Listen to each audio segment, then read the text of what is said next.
ها سرپرشتê vê bernameya zarokan li Komeleya Ronak Brêzbaran Heso ji bajarê Boxumê Almanya li gel me ye mêvanê me ye Kekbaran êvar baş dest xweş bi we. Êvar baş, gelek spas ji bo we jî bi navê Sağ ol. xwe bi navê Komela Ronak em spasiya we dikin ku we îro em kirin mêvanê bernama xwe. Hûn gelekî bi xêr hatin.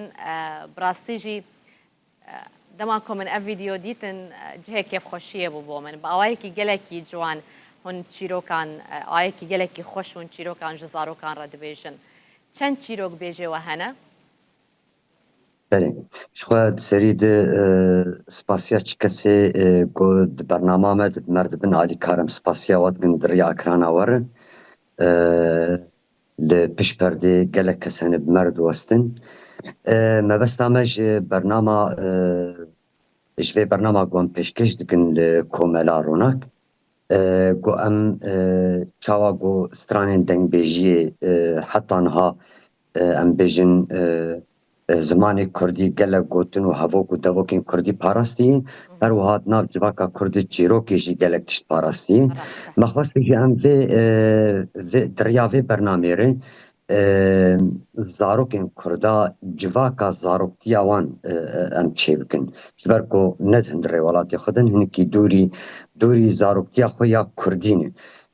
Her dema ku li kêlek ziman em çîrokê jî dixwazin têxin astekî baş de ku zarokê me di hundirê Komela Ronak de hevok û devokên Kurdiyê ku di çîroka derbas dibe wan ezber bikin we ku çawa bapîrê me ev çîrokana ji mer digotin em jî dixwazin wisa ji wan re bêjin ew jî ji nifşekî din re bêjin. Me bi xwe gelekî ji çîrokan hez dikir û ez bawerim tu jî bi heman awayî. Zarokên nihayê nifşê niha ew jî ji çîrokan hez dikin çîrokên kurdewarî? Ana dema ku zarok tên beriya wê ez û hevala xwe belalî slavê min ji bo wê ew ne amadeyî em bi zarokar pir dikevin têkiliyê de belê û belalî dema ku bar dikev têkiliyê de ez wisa bala xwe didim zaroka. Zarok dixwazin nas bikin dema ji wan re dibêjin mesela em ê îro çîroka em bêjin kêzê û mişko bêjin. Zarok wisa baz dikişînin ku nas bikin kêzê çi yê û mişko çi yê yanî wê çi bikin ji bo hevdû pir kêfa wan tê rastî. Me jî giranî dayî vî aliyî ku em di rêya Komela Ronak de her zarokî bikin mêvanê vê bernameyê. Mesela em bêjin hefteyekê erê hefteyekê ne em du xeleka du çîroka dibêjin her xelekek jî 6 zarok tê de hazir û amade ne.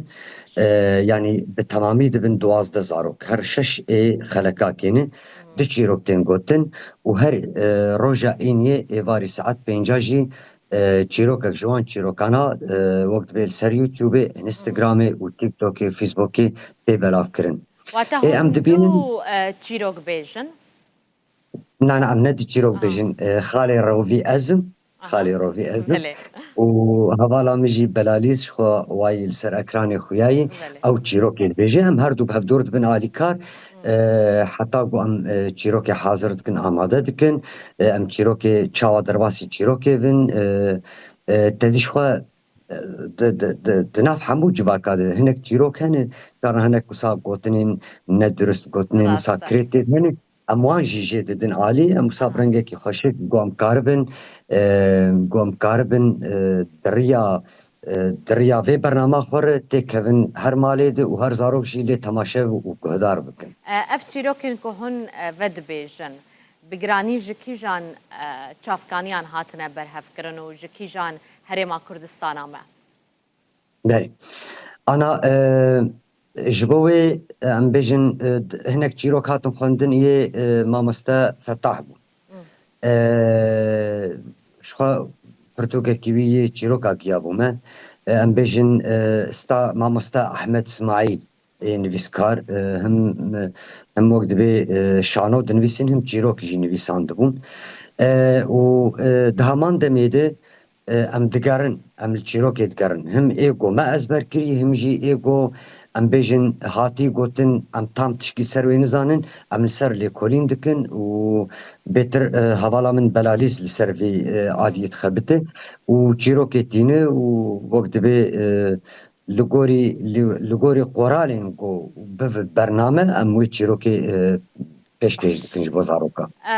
زاروکن کو بەشدار دبن تەمەنێ وان چەندە و تەمەنێک دیار کردیە يعني عمري مش تەمەنێ ئەفقاس حتى ئەفقاسی بله ما گوتی شخوا ما تجربه دو چکر جاره که ما 5 سالی آنین 4 سالی آنین نمشیان نت سکنین هم بر کامیرو او ما گوتی 6 سالی حتی نی 13 سالاجی تپرزگریف تنهی دکاره تبلی برنامه بوه و هاتنجی yani شخوا گوهند بینن خلق ده زاروک بچوک جهانی یه مزین جهانی ڕاستە yani حتی 13 جی ام قبول دکن و ام تبلی برنامه دکن. باشە هۆن لە دەربی وڵات دمێنە لە دیاسپۆرای li gorî we astangiyên herî mezin di fêrkirina çand û kelepûra Kurdî de ji bo nifşê ku her li welatekî derve li dayîk dibe astangiyên herî mezin çi ye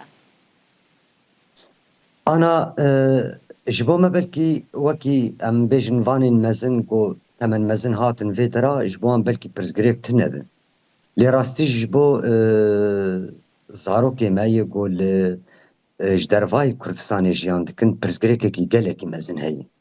Yani di heman demê de gelek zarok hêdî hêdî em bêjin gotin û hevokên Kurdî, devokên Kurdî wateya wê nizanin. Yani nizanin çi wateya vê gotinê ev gotin ji bo çi tê gotin evêna êşekî pir mezin e.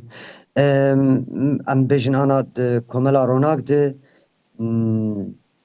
bi dehan zarok di hefteyê de tên perwerda zimanê Kurdî. li kêlekê me ev proje ev bername jî me amade kiriye em difikirin got pêşerojê de hinek tiştê din ji bo zaroka ê got zarok xwe tê didibînin yani zaroktiya xwe pê derbas bikin em hewl didin got em wê jî bikar bînin lê dîsa jî zehmet e mesela em bêjin ana ziman dema zarok di çi ziman fêrî xwendinê dibe fêrî tîpên Kurdî dibe fêrî nivîsandina Kurdî dibe lê fêrî hemû gotinên Kurdî nabe fêrî em bêjin hemû devokên Kurdî nabe çima fêrî wê nabe ji ber ku ne wek me jiyan dikin me li cadeyên Kurdî li welatê xwe me zaroktiya xwe ya Kurdîtî me jiyan kir em bêjin tu gotin nema û ser derbas nebû yan jî me guhdar nekir yan jî me nedît o dayikê me bavê me digotin cîranên me hevalên me kesên bi emir mezin ji bo wê em ji gotina em ji gotinên Kurdî dûr neman ji hevokên Kurdî dûr neman lê li vê dera zarok dûrî civaka zaroktiyê ye dûrî civaka xwe ya zaroktiya ya wekî Kurdekî jiyan dike ya resen dûrî wê ye heft hey saeta li dibistanê dimîne hevalên wî jî بگو کرده بیان نبیجی گو هبیجی نزانم لوی اوروپای دما گزاروک درباسی دبستانا دبه تشتکی عجیب yani زمانی خوش بیردکه زمانی کردی بیردکه نزانم جبر کو دمه جبر کو دما گو ودگرمالی افجی دبگو هبه دما گو ودگرمالی دهندر دیه جوا دوری جوا کا زاروک دیه دوری جوا کا دیستوکین زاروک دیه بۆی ژی زەحمەتیاش ئەو ژی ئەرکێوە گرانتر دکەویە دێ و باوە گەلێکی سپاسیاوە دکەم بڕێز باران حەسۆ سەرپەرشتێ بەرنامەیە زارۆکان لە کۆمەلەیە ڕۆناک ji باژارێ بۆ خۆمی ئەڵمانیا هون میێوانێ ڕووداوی بوون هەون گەلێکی بخێر هاتن سپاس دکەم سلااوش بۆ